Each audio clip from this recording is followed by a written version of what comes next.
UP और उत्तराखंड की खबरों के लिए एबीपी गंगा को सब्सक्राइब करें और बेल आइकन दबाएं। सीधी तस्वीरें दिखाते हैं, परिजनों के बीच एबीपी नेटवर्क पहुंच गया है।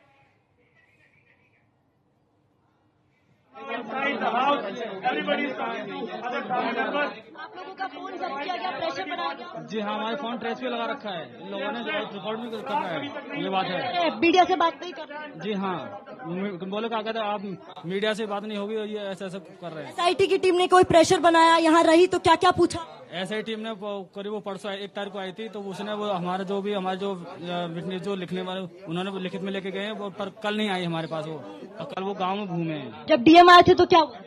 डीएम ने बोला था कि आपको। तो देखिए तस्वीरें, एबीपी नेटवर्क की टीम पहुंच चुकी है और जो पहली बातचीत तो हमने आपको दिखाई, परिजनों ने सीधे तौर से कहा है मोबाइल हमारे छीन लिए गए थे, मीडिया से बात ना करने के लिए कहा गया था। और इस वक्त की बड़ी खबर यह है कि एबीपी नेटवर्क की टीम परिजनों के पास पहुंच चुकी है, पीड़ित परिजनों से बातचीत शुरू हो गई है। और जो पहली बात निकलकर सामने आई उसमें परिवार ने खुलकर बोल दिया है कि हमारे मोबाइल छीने गए थे, हमको मीडिया से बात करने से मना किया गया था। और दूसरी बात उन्होंने ये कही कि 1 तारीख को एसआईटी की टीम आई थी, कल एसआईटी की टीम उनके पास नहीं गई थी, जबकि कल पूरे दिन मीडिया को ये कह के ही रोका गया कि एसआईटी की टीम जांच कर रही है, हम आपको नहीं जाने देंगे। तो ये 2 महत्वपूर्ण बातें सामने आई। पहली महत्वपूर्ण बात ये कि परिजनों ने एबीपी नेटवर्क से बात करते हुए ये कहा है कि हमारे मोबाइल ले लिए गए थे, हमें मीडिया से बात करने से सख्त मना किया गया था। और दूसरी तस्वीर ये कि एसआईटी की जांच जो आई थी, एसआईटी की जो टीम आई थी, वो लिखित में सारी बातचीत लेकर गई है। वीरेश जी हमारे साथ बने हुए हैं। वीरेश जी, पहली ये जानकारी आ रही है कि परिजनों ने ये स्पष्ट तौर से कह दिया है कि प्रशासन की टीम आई थी, मोबाइल जब्त किया गया, मीडिया से बात करने से मना किया। मतलब ये तस्दीक हो रही उस वीडियो की जिसमें डीएम साहब पीड़ितों से कह रहे थे कि मीडिया आज है कल नहीं रहेगा, आगे हमसे मिलना है आपको। देखिए, जो स्थानीय प्रशासन बार बार में एबीपी गंगा और एबीपी न्यूज नेटवर्क इस बात को कह रहा है कि स्थानीय प्रशासन ने जो लुटिया डुबोई है, उसी बात का डर मुख्यमंत्री कार्यालय जो शासन के लोग हैं उनको तो था कि अगर पीड़िता के परिजनों से मीडिया तक एंट्री आ जाती है तो वो तमाम तरह की बातें होंगी जो स्थानीय प्रशासन ने वहां की हुई है, कोई धमकी दिया है, तमाम तरह की मिसहैंडलिंग की है, वो सारी बातें आ जाएंगी प्रकाश में। क्योंकि जो स्थानीय प्रशासन ने डुबाया है लुटिया, लेकिन ठीकरा तो योगी आदित्यनाथ पर ही फूटेगा, कोई डीएम और एसपी से नहीं पूछेगा। डीएम एसपी हो सकता है सस्पेंड हो जाए, उनके ऊपर कार्रवाई हो जाए, लेकिन जो सबसे बड़ी जिम्मेदारी है वो मुख्यमंत्री की बनती है। भले जो एसपी डीएम ने क्या किया है, इसी बात का डर था। एबीपी गंगा लगातार इस बात को कह रहा था कि जो मीडिया की एंट्री रोकी गई है उसको नहीं जाने दिया जा रहा है। शासन स्तर पर इस बात को माना जा रहा है कि पीड़िता और शासन प्रशासन के बीच में समन्वय नहीं है, यानी जो पीड़िता के परिजन हैं वो अलग अलग बयानबाजी कर रहे हैं, ऐसा सरकार का मानना है। ऐसे में अगर मीडिया की एंट्री होती है और तब बहुत फजीयत होगी, क्योंकि तमाम तरह की बातें निकलेंगी। और जो सरकार है और जो आला अधिकारी है उसे पता है कि जो अजय आनंद हैं, पीयूष मोरडिया हैं, डीएम हैं, एसपी हैं, उन्होंने किस तरीके से वहां भद पिटाई है। देखिए, सरकार के पास खबर तो है और यही वजह है कि सरकार ये सोच रही थी कि मीडिया की एंट्री नहीं होने पाए। लेकिन उच्च पदस्थ सूत्रों से मुझे जानकारी मिली है कि मुख्यमंत्री ने खुद मीडिया के बड़े संपादकों से जब कल रात बात की, देर रात तक मुख्यमंत्री की कई ऐसे संपादकों से बात हुई है, उसके बाद मुख्यमंत्री इस निष्कर्ष पर पहुंचे हैं कि जो मिसहैंडलिंग की गई है वो ठीक नहीं है। और यही वजह है कि एबीपी गंगा दर्शकों को बता रहा है सुबह से कि सूचना विभाग और गृह विभाग की संयुक्त बैठक, ऐसा अमूमन देखने को नहीं मिलता है। इस संयुक्त बैठक के बाद मुख्यमंत्री के सख्त तेवर के बाद ये फैसला किया गया कि मीडिया को जाने की इजाजत मिलेगी। और ये तस्वीरें भी हम दिखा रहे हैं, ये वही गांव है हाथरस का जहां पर इतना बड़ा कांड हुआ, प्रशासन ने मिसहैंडलिंग की, पूरे प्रदेश पर सवाल उठे, देशव्यापी प्रदर्शन की स्थिति बनी। और इस वक्त की बड़ी खबर और बड़ा अपडेट यह है कि एबीपी न्यूज नेटवर्क की टीम गांव में पहुंच चुकी है, पीड़ित परिवार से बातचीत चल रही है और 2 महत्वपूर्ण बातें भी पीड़िता के भाई ने कही हैं। पहली महत्वपूर्ण बात ये कही कि हम सबका फोन छीन लिया गया, जिनके पास फोन है उनका सर्विलांस पर है और सीधे तौर से हमें मना किया गया है। सुनते हैं क्या पीड़िता के भाई ने कहा है। जी हाँ, हमारे फोन ट्रेस पे लगा रखा है, इन लोगों ने रिकॉर्ड भी कर रहा है, ये बात है। मीडिया से बात नहीं कर रहे। जी हाँ, तुम बोले कहा कहते आप मीडिया से बात नहीं होगी और ये ऐसा कर रहे हैं। SIT की टीम ने कोई प्रेशर बनाया, यहाँ रही तो क्या क्या पूछा? SIT टीम ने करीब परसों 1 तारीख को आई थी, तो उसने वो हमारे जो विटनेस जो लिखने वाले उन्होंने वो लिखित में लेके गए, वो पर कल नहीं आई हमारे पास वो, और कल वो गाँव में घूमे हैं। जब DM आए थे तो क्या हुआ? DM ने बोले थे कि आपको अगर आपकी बहन अगर उससे कोरोना से मर जाती तो आपको कोई मुआवजा मिलता, ऐसे ऐसे बात कर रहे हैं हमसे। या अगर आपको हम पोस्टमार्टम की रिपोर्ट देते, आपको जानते हो उसमें क्या क्या लिखा है, इंग्लिश में क्या लिखा है, ऐसा जो बोल रहे थे वो। पिताजी की तबीयत भी बिगड़ गई थी, हाँ, पिताजी का भी तबीयत बहुत ज्यादा खराब है उनकी भी। इलाज के लिए भेजा? इलाज के लिए अभी नहीं पापा, यहीं पर अभी दवाई प्राइवेट केमिस्ट से मंगवा के खा रहे हैं। घर का आंगन पार कर पाए इतने दिनों में? नहीं, हमने गया अभी नहीं खाने को, हम तो यहीं पे चले आते घर। बात का डर? हमें डर है कि कोई पता नहीं हमें कोई बिगड़ बात कोई किसको। Every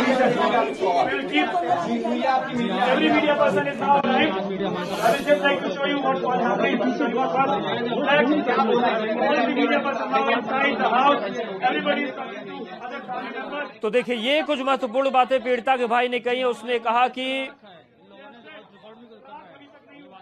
पुलिस वालों ने मना कर रखा था। एक बार फिर से सुनते हैं। बोले कहा कहते आप मीडिया से बात नहीं होगी और ये ऐसा ऐसा कर रहे हैं। SIT की टीम ने कोई प्रेशर बनाया, यहाँ रही तो क्या क्या पूछा? SIT टीम ने करीब परसों 1 तारीख को आई थी, तो उसने वो हमारे जो विटनेस जो लिखने वाले उन्होंने वो लिखित में लेके गए, वो पर कल नहीं आई हमारे पास वो, और कल वो गाँव में घूमे हैं। जब DM आए थे तो क्या हुआ? DM ने बोले थे कि आपको अगर आपकी बहन अगर उससे कोरोना से मर जाती तो आपको कोई मुआवजा मिलता, ऐसे ऐसे बात कर रहे हैं हमसे। या अगर आपको हम पोस्टमार्टम की रिपोर्ट देते, आपको जानते हो उसमें क्या क्या लिखा है, इंग्लिश में क्या लिखा है, ऐसा जो बोल रहे थे वो। पिताजी की तबीयत भी बिगड़ गई थी, हाँ, पिताजी का भी तबीयत बहुत ज्यादा खराब है उनकी भी। इलाज के लिए भेजा?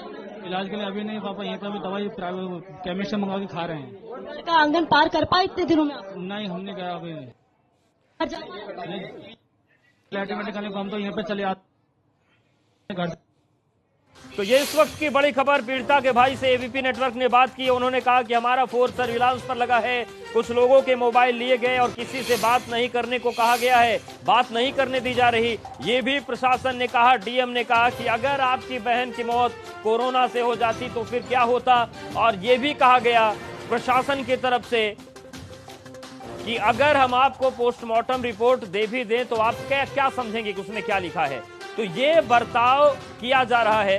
पीड़िता के भाई ने बात की। उन्होंने कहा कि हमारा फोन सर्विलांस पर है, हमें बात करने नहीं दिया जा रहा है, खास तौर से मीडिया से, और किसी से बात नहीं करने दिया जा रहा। इतने दिन हो गए ये अपने आंगन से बाहर नहीं निकल पाए। एक और गंभीर बात, इतना असंवेदनहीन है, इतना संवेदनहीनता है प्रशासन में कि वो कह रहे हैं कि अगर आपकी बहन कोरोना से मर जाती तो क्या होता, पोस्टमार्टम रिपोर्ट हम आपको दे देंगे तो आप उसमें क्या पढ़ लेंगे। और एक और महत्वपूर्ण बात, जो परिवार के बुजुर्ग हैं वो बीमार हैं, लेकिन इतनी इजाजत नहीं दी गई कि वो जाकर अपना बाहर इलाज करा ले। केमिस्ट से दवा मंगा कर वो खा रहे हैं, जिंदा हैं। तो ये कुछ बड़ी चीजें सामने आ रही हैं। और नितिन का सीधे रुख करते हैं। पीड़िता की मां के साथ वो इस वक्त बात कर रहे हैं। नितिन, देखिए मेरे साथ हैं। देखिए इस पूरी थ्योरी को जिस तरीके से गैंगरेप की पुष्टि नहीं हुई है, पहली बार एबीपी गंगा पहुंचा है, तो अब हमारे साथ आरोपी 4 आरोपी में से एक लवकुश की मां हमारे साथ है। उनसे बात करेंगे। आप ये बताइए कि क्या कहना चाहती हैं आप? मुझे न्याय दो। मेरा बेटा निर्दोष है, मेरे 4 बच्चे निर्दोष हैं। उसकी मां ने, उसके भाई ने मारा है। जब उसकी बच्चे मारी जाएगी तो हल्ला नहीं मचाएगी, वो हल्ला मचा रही है।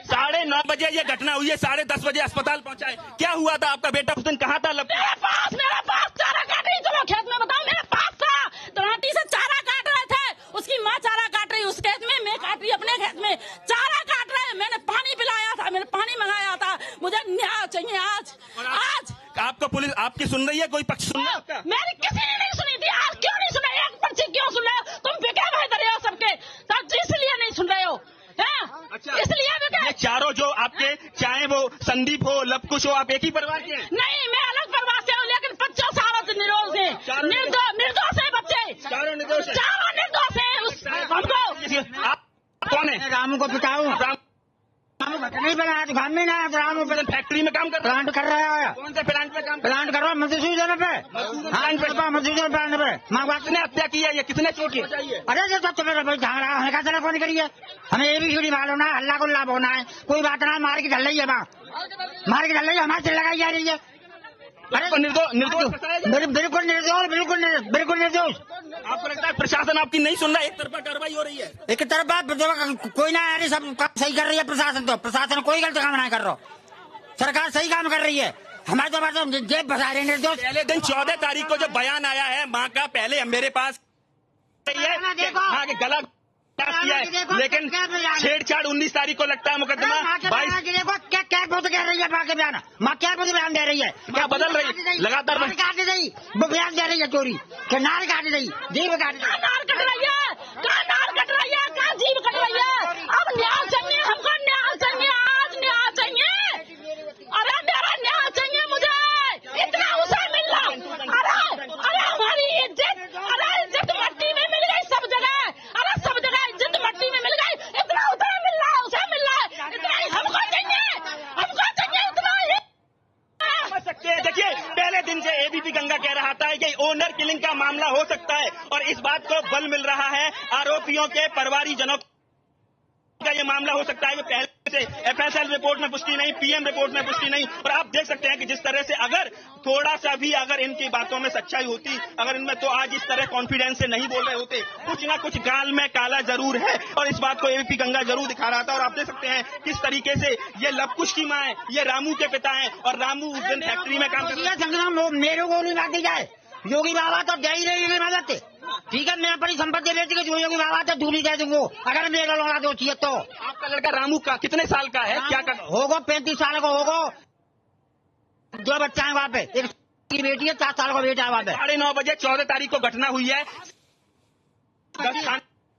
टीचर भैया मार रेप कर ले जाएंगे चाचा भतीजे भाई जब बड़ी बात ये है लेकिन इस बात को चाचा भतीजे क्या हमारी सोसाइटी इतनी ज्यादा संक्रमित हो गई है कि चाचा भतीजे एक साथ होंगे। देखिए थ्योरी पलटती हुई नजर आ रही है। ये अलग अलग के रहा था एक भतीजे जो चाचा है खास गांव के लोग उस समय थे गांव में कौन घटना स्थल पर जब गांव में तो गांव के दुकान में होंगे ही मैं अपने घर पे था। लोग बताना चाहे कुछ कहना चाहे आप बताइए आप कौन है क्या लग रहे हैं इस परिवार से क्या लगते हैं रिश्ते में?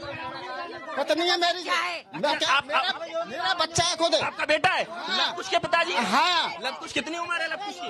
लवकुश का 18 साल की उम्र होगी चाचा। उस दिन कहा था लवकुश माँ के साथ था चारा काट रहे थे ये लोग चारा काट रहे थे। हाँ और जब ये घटना हुई थी हाँ घटना हुई थी निर्दोष फंसाया गया है निर्दोष चारों का चारा और निर्दोष जा रहे हैं बेचारे। आपको लगता है एक तरफा कार्रवाई हो रही है एक तरफा पक्ष सुना जा रहा है? हाँ भंगी मामला पक्ष हो रही है सबकी हमारे वाल्मीकि समाज की सुनी जा रही है ठाकुर समाज नहीं कोई नहीं सुनना ना।